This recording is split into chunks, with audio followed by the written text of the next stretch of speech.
Hey guys, my name is Danish and welcome back to my channel. And today we are going to talk about CPU overclocking on this AMD Ryzen 5000 series CPU right here. So let's just get started.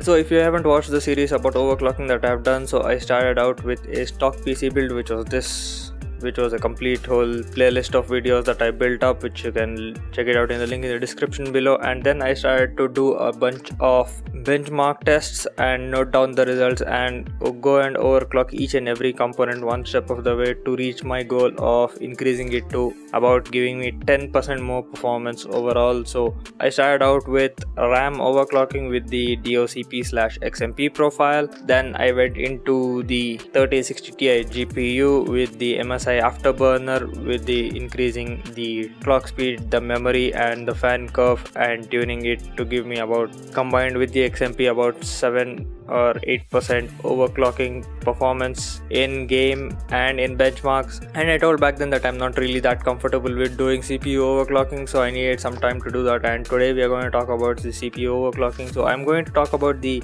AMD system specifically because I have had live experience with this 5600X, and I'll see if I can find any competent Intel overclocking video for beginners and link that in the description as well, so you can go check it out over there. Now there are two methods to do overclocking for AMD CPU. So you can do it through software called AMD Ryzen Master, or you can go and do it the old fashioned way through BIOS and doing it all manually. So AMD Ryzen Master is a free application there on the AMD website which you can download to work on your CPU and overclock it and test it as well. So when you launch AMD Ryzen Master, it does give you a warning about damage that caused through overclocking and instability causing damage to your system is not covered by warranty. So you have to read through this and do it at your own risk. So when you click OK, it will go and show you all the stats of your system with the temperatures, the speed, the power usage, current usage and all of that. And you can go through a few modes through this. You can go on the left side, you can see the creator mode or the game mode, or you can do custom profiles over there. So I went through the custom profile and I added precision overboost, auto overclocking, and went into manual and did my OC selections, and I added boost override CPU at 100. It does go all the way to 200, but from my testing I didn't really see any bump up in performance in terms of scores at the 200 override megahertz boost. So I kept it at 100 and I got a few good results. Then power limitations, current limitations, core boost, memory overclocking also can be done through here. So I just did the boost overclock and all the power and temperature and current limits to the max, and I sent it, and it does test it as well and test stability, and then it gives you an option to save the profile and apply it. And so I have two scores here. So both of these are from Cinebench R23. So this is a really CPU dependent benchmark. So it does give you both options of single core performance checking and multi-core performance checking. So before overclocking, I got a score of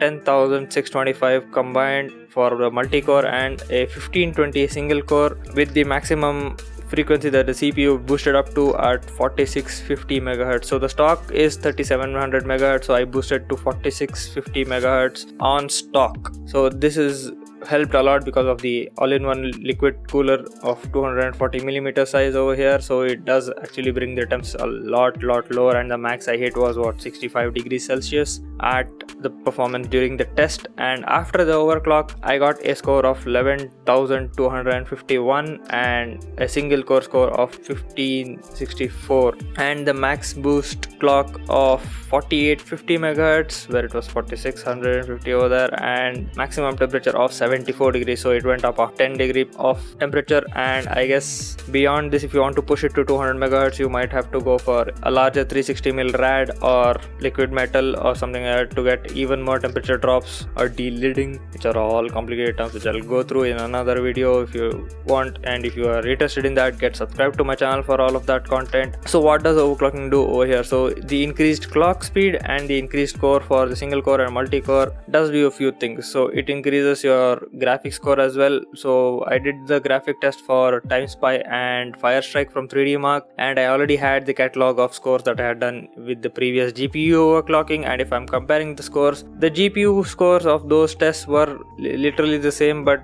the CPU intensive scores did get a bit of a boost because of the overclocking of the CPU, and I did get a total of about 1% overclock improvement from that. Now if I'm going to compare it to stock, it's about 8.3% of an overclock, and I guess that's a satisfactory score for me right now, because I did not expect it to go all this high from just software overclocking and just checking the limits of my hardware and not pushing it beyond. So now I am comfortable with having the CPU overclock there every time, and it will be there from boot all the time. But the GPU overclock, I don't really use it in day-to-day tasks, so I have enabled it to be enabled only when MSI Afterburner is running in the background. So I don't really use that at all during regular workloads, and I only do it when I have to do something GPU intensive like gaming or testing something and something like that, so that the fans ramp up and all of that stuff only when I need it to in the GPU overclock. So I get the performance whenever I need it and not always, and taxing the hardware and adding unwanted wear and tear. But yeah, so the CPU overclock was a successful move for my use case, and from my experience right now, I don't want to go into the BIOS and increase the multiplier and do a lot of that boost timing and all of that. It's a lot of a mess, and the rabbit hole goes deeper and deeper once you start getting into it, and I don't want you to get confused over what you need to do and what you don't need to do to get more performance out of it. And also a point to note is AMD Ryzen Master does not work with laptops, so it can only be overclocking your hardware on a desktop, because the laptop, the thermal limit has already been calculated and divided between the CPU and GPU, so there is not a lot of leeway left for you to push a bit more to get a bit more value from the hardware. So yeah, be careful what you're doing, research thoroughly, and accept the risks whatever they are if you really want to push your hardware out of the recommended specs. So on that note, I guess that's the end of this video. If you like this video, give this video a like, comment down below what you think about overclocking and pushing your hardware in general, and do you like to do it, or are you comfortable in doing that, and get subscribed to my channel and ring the bell icon for notifications of my future videos. And as always, stay home, stay safe. I'm gonna see you guys in the next one. Peace.